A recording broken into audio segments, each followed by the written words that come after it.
our next plenary is on radiation protection and basics of angiographic views.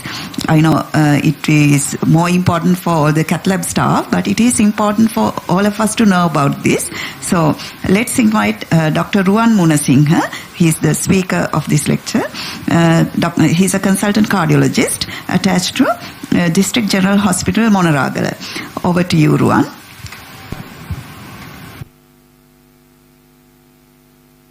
Good afternoon, everybody. I am Dr. Ruwan Munasinghe, consultant cardiologist at District General Hospital, Monaragala. I am supposed to do 2 lectures. My first lecture is basic angiographic views, and after that I will discuss with you regarding radiation protection in cath lab. Every day we do coronary angiograms. Coronary angiogram we done is to assess the anatomy of coronary arteries. We all know that coronary angiogram is performed in cardiac catheterization laboratory. Cardiac catheterization laboratory, or cath lab, is a specialized room in hospital where all diagnostic and therapeutic procedures conducted to detect and treat coronary artery disease. The main machine in cardiac catheterization laboratory is C-arm. Okay, I will briefly explain what is C-arm and how we do coronary angiogram first. Okay, C-arm is the main X-ray producer and X-ray emitting and X-ray detecting machine in cardiac cath lab. It has 2 main parts. One thing is the X-ray tube and image intensifier. X-ray tube produces X-ray and it emits X-ray. Once the X-ray is gone through the patient, it is detected in image intensifier. The X-ray tube and image intensifier is connected via C-shaped arm. That's why it is called C-arm. This is in all cath labs, the X-ray machine is arranged in a specific way where that X-ray tube is located under the table and X-ray detector, that is X-ray intensifier, is located above the patient. It can be moved in various directions to get multiple images of the heart, that is to analyze coronary arteries. Okay, why we need multiple images? Because that coronary angiogram is a 2D imaging procedure, and to get a clear idea about the underlying lesion and the coronary artery anatomy, we need multiple images. As I show in this example, if we get a 1 image, the underlying clear meaning is not elicited. Therefore, we need multiple images to give a clear image of a 3D structure if you are getting a 2D images. Okay, then we'll see how to name angiographic views. Okay, there are various angiographic views such as LAO, RAO, LAO cranial, RAO cranial. Okay, these angiographic views are named according to the position of the X-ray intensifier to the patient. As I said earlier, the C-arm or the intensifier or the X-ray tube can be moved in different planes. Basically, it can be moved in 2 planes. If we say with the patient's relationship, it can be moved from patient's head to toe side, that is a vertical direction, or patient's left to right or right to left, that is a horizontal direction. Okay. If the image intensifier is moved towards the patient head, we call it a cranial angulation. Vice versa, if the image intensifier rotated towards patient feet, we call it caudal angulation. And the other plane, that is if the image intensifier moved towards the patient right hand side, we call it a RAO. That is, and if it is moved to the left side, we call LAO. And in most angiographic procedures, we need rotation of C-arm in both planes simultaneously. As example, if the image intensifier is rotated simultaneously or 20 degrees to the left side plus 30 degrees to the cranial side, we call it is LAO cranial view. That's why that's how the angiographic views are named. Actually, the angle varies like 30%, 20%, 15% is depending on the image quality of the angiogram. Okay, now we look how coronary arteries appear in different angiographic views. Okay, there are three main anatomical landmarks in angiographic views which decided the tomographic view for which image is obtained. Those are the spine, catheter, and diaphragm. In the LAO view, the catheter and spine are seen on the right side of the image, and on the other side, in the RAO view, the catheter and spine are seen on the left side. Okay, in the PA image, the posterior anterior image, these landmarks are located in the center of the image. And the third landmark is the diaphragm, which is used to differentiate cranial views from the caudal view. In cranial angulation, diaphragm is visualized in the lower half of the image. In caudal view, diaphragm is not visualized in any image. Okay, as an example, in the first example, I am shows that LAO angulation. Here, the spine is located in the right side of the image. Therefore, it's a LAO angulation. In the second image, you can see in the lower half of the image, there is a diaphragm is visualized. That means this is a cranial view. Okay. If it is a caudal view, the diaphragm is not visualized.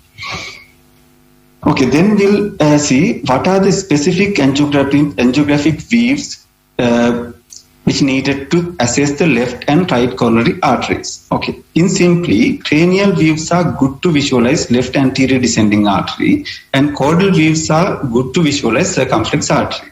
Specifically, LAO caudal view, that is the spider view, is to look left main coronary artery and proximal part of the left anterior descending and circumflex artery. Okay, as I'm showing in this example, this is a spider view. In the right hand side example, it's an angiographic view, and to get a clear idea, I am showing the 3D reconstructed view of the heart to show how the arteries are appear in the heart. Okay, in this caudal view, you can clearly see left main artery, proximal left anterior descending and proximal circumflex artery. Okay, this is a caudal view. As I said earlier, the caudal views are good to assess circumflex artery. This is the RAO code. It clearly shows the circumflex artery. And this is the AP caudal view. That is also show circumflex artery with its branches very clearly. Okay, then the cranial views are better to assess circumflex artery. This is AP cranial view. That shows LAD artery with the stenosis clearly. And RAO cranial and LAO cranial all are to assess left anterior descending artery. If we take the right coronary artery, LAO view is the best view to assess right coronary artery. Cranial views, LAO cranial or AP cranial is good to assess distal part of right coronary artery, including PDA, PLV, and its bifurcation. And if you specifically want to see the body of the right coronary artery, that is mid RCA, RAO view also very good. Okay, those are the specific angiographic views to need specific coronary artery.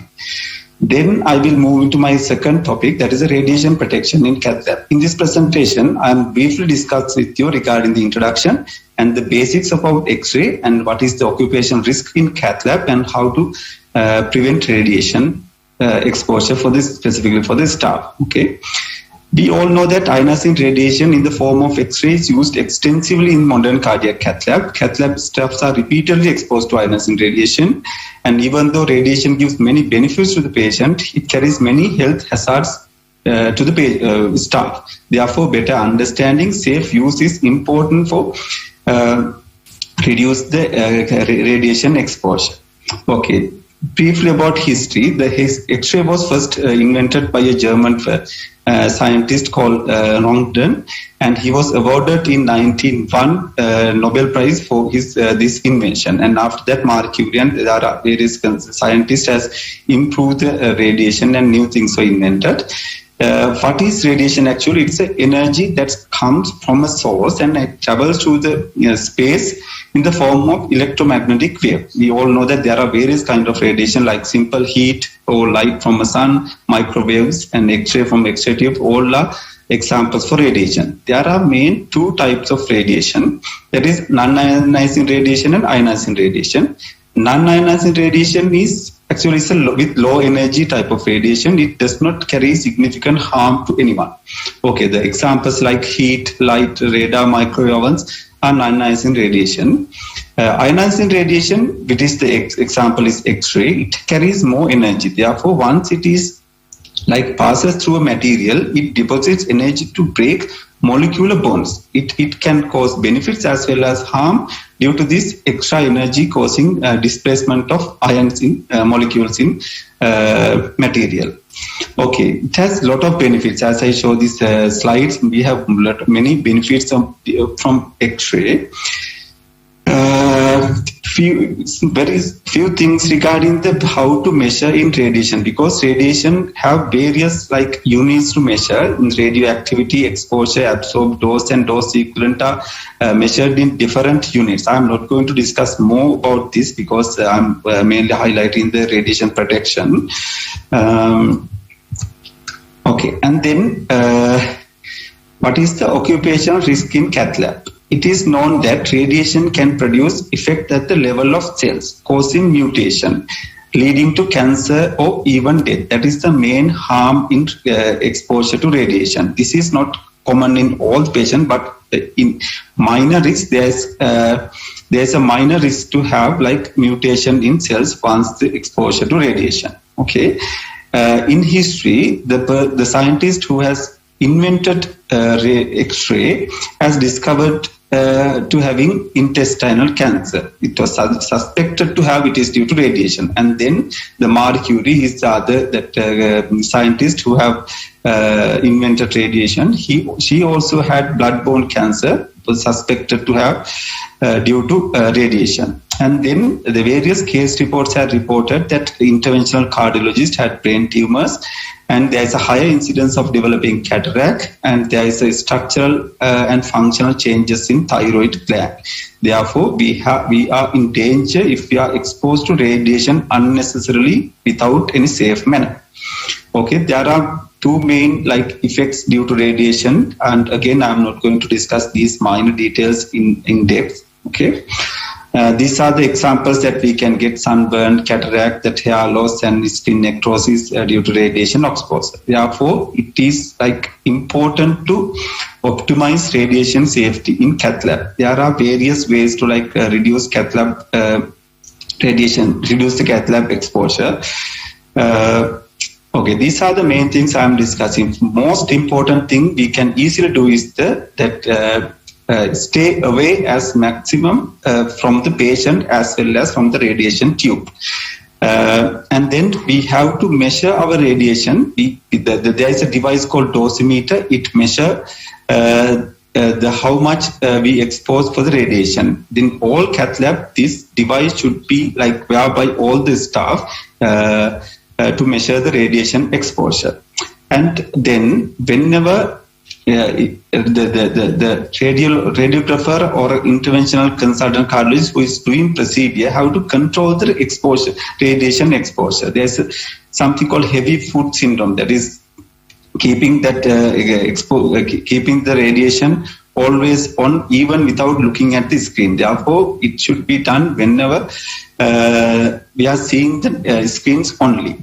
Okay, then there are simple other ways like avoiding that steep angles, and then avoiding magnification mode, and keeping the patient close to the image intensifier also can reduce exposure. And there is a specific thing called collimation, and collimation can reduce radiation exposure. And most importantly, wearing that lead garments like to prevent radiation exposure is very important. We all are using these lead garments, but specifically some people are not wearing gloves and head cap. Those are also very important. Not only wearing, also that looking after them properly is also very important. If we keep these our lead aprons like this, they can do not like protect us properly, because once they have cracked, the radiation can be gone through these garments.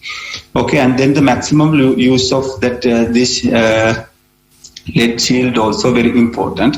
And other software, through the software we can reduce our frame rate, and using the fluorosave also can reduce the radiation exposure. In summary, the ionizing radiation is key to the practice in cardiology, but there's a very small risk of having neoplastic disease. Even though there are technological advances in the use of radiation in the cath lab, there's still the clear risk associated with its use in the both patient and staff. Therefore, we have to get our maximum effort to reduce the radiation exposure. There are a range of simple strategies that can reduce the risk of both staff and patients. Therefore, that clear understanding of radiation exposure and how to prevent from the radiation exposure is very important in working in cath lab, because we are daily exposed to radiation. Thank you very much. Thank you, Ruwan, for that excellent and very comprehensive lecture. You have highlighted the important points with regards to radiation protection and basic angiographic views. Here I must take time to thank all three lecturers for giving taking your time and supporting us in giving these three lectures. Actually, I must tell, now we have a very enthusiastic audience. We are getting a lot of online questions online, but unfortunately we can't allow time for that because these are plenary lectures. I apologize for that. And we will move to the next item, that is a third symposium. Here you can